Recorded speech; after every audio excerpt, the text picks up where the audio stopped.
So I was going to do a new video on the Star Wars trailer that came out, and then the new Star Wars trailer came out for the video game. So then I thought, hey, let's do a video on both.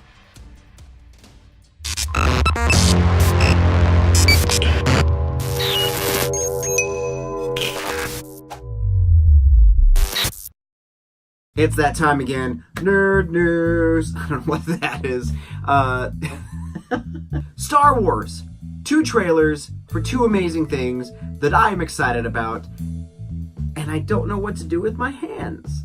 So 2 epic trailers. We're going to talk about them. 1 being the movie Rise of the Skywalker, and 2 being the video game Fallen Jedi. So many Star Wars things in so little time. And I'm not gonna lie, I really enjoyed Rogue One and Solo.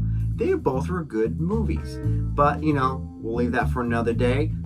This is a safe, nice environment. We're gonna be positive. We're gonna talk about good things that make us happy, right? Now, J.J. Abrams is back in the director's chair for this movie, which gives some of the fans that didn't like the last movies a little bit of relief, since J.J. Abrams is amazing. I wonder if Disney was like, all right, we got another Star Wars movie. How can we bring the fans back to, oh, I know, let's get J.J. Abrams. Hey, J.J., are you busy? So the trailer opens up with Rey in the desert yet again, because Star Wars, there's nothing but deserts. She's there looking all regal and ready to fight with her lightsaber. She hears something off in the distance, and you hear this like a ship. That's the worst impression of that trailer. As the ship comes barreling down towards her, Rey, in all her amazingness, turns around, starts running, and as the ship's about to hit her, whoop, she does this amazing slow-mo Neo Matrix type backflip, and before it cuts to the next kind of scenes in the trailer, it looks like she's gonna slice that ship in half. It was an epic shot, to say the least. We get Kylo Ren with his amazing lightsaber just slashing people in this big red forest. Looks like he's doing his whole Wolverine running through the woods type action sequence. It's pretty cool looking. He's also getting his helmet fixed and fused together so he doesn't have this like busted Lord Vader type helmet. You see Chewie in the cockpit, looks like he's like this is so fun kind of thing. And one of the coolest moments from this trailer is you get to see yet again an older actor, an older character that we loved, back to reprise their role back on the big screen in Lando Calrissian. How cool is that? Now, the last time we saw Lando was in Solo, the Han Solo movie that came out, played by Danny Glover. He was played by Donald Glover, and it was neat to see him in the beginning of things. But it's kind of cool to see where he started from, where we saw Lando in the originals, and where he is now in this latest installment. It looks like time didn't pass. He looked good. It's like Lando was there the entire time in this place, just kind of waiting for his moment in the sun, I guess you'd say, or the moment in the stars. Then, of course, towards the end of the trailer, we get the voiceover from Luke saying no one is truly ever gone, which I'm thinking he's going to show up in his little floaty ghost form. And the rumor is as well we'll get Vader and Ben Kenobi, and they're kind of like, you'll see them kind of like the ending of a really good John Hughes movie, and all the party and everyone that we've seen is just there in this little happy moment. That's probably what's going to happen. And also that's what I think he means, no one truly stays dead. Or he really isn't dead and he just comes back. That changes things. The trailer ends with this ominous laugh, this creepy and I'm not gonna lie, 2 things came to mind when I first saw that. 1, Vincent Price, and 2, I actually didn't know who it was. And then I was slow, guys, I'm sorry. Then I went back to rewatch it and I saw some people's reactions to the video, and I was like, oh yeah, that's the Emperor. Duh. And in true teaser trailer form, J.J. Abrams doesn't really give us much to go off of in this trailer. We get some nice, beautiful glimpse of some action scenes that are going on, some heart-to-heart scenes, some funny scenes, and some even dark and scary scenes. You know. But Rise of the Skywalker, what do you think about the trailer? Who do you think her parents are? And what do you think is going to happen in this movie? Well, you're going to find out around Christmas time when this movie comes out. And also, after this movie comes out, Star Wars is going to take a big hiatus.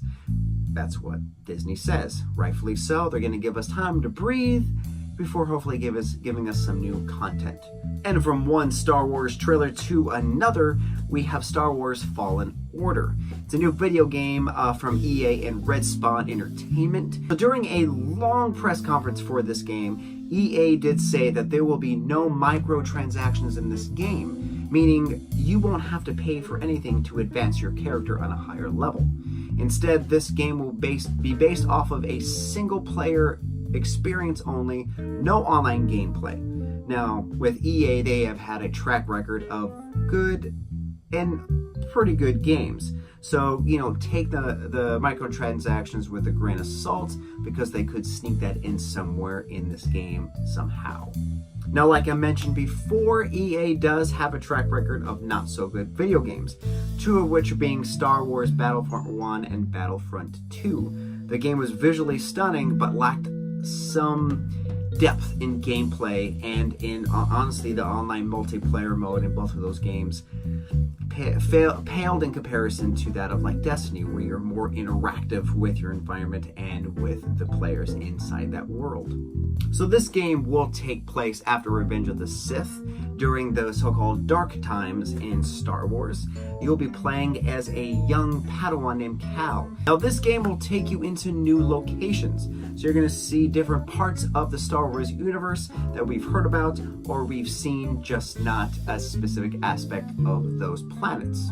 So Star Wars The Fallen Order will be out December 2019 on Xbox and PlayStation 1. So if you're excited, the more we see gameplay and more about this game, you know what consoles they're on. If you have one of those consoles or both, well, they're up for you. They're up for grabs. I wish they're up for grabs. Now, there have been many different versions of Star Wars games throughout the years. My personal favorite is the one for Nintendo 64. I'm not even going to say the name of it. I'm just going to throw up the image, and let's see if it brings back any memories of you playing this game. Here, I'll pop it up.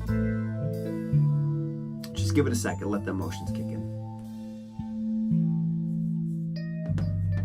And then, of course, you know, this gameplay does bring up a little interesting kind of hook where you're playing solo and you are solo. I'm sorry, that was a really funny pun. I mean, with this game being a solo game and pretty much devoiding it completely of online multiplayer, I think it's perfect, because Battlefront 1 and Battlefront 2 were like that. It was strictly online. You didn't really have the feel of exploring and getting into your character and just, you know, diving into a world that you normally do with single player. So I think if EA really does develop this game in an exciting way, it could lead to another big bump in the Star Wars franchise that is lacking, and that's in the video game industry.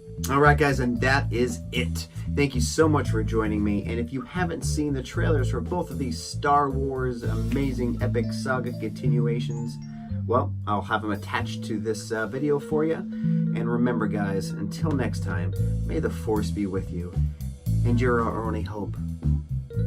Wait, your only hopes? All of your only... Please like and subscribe.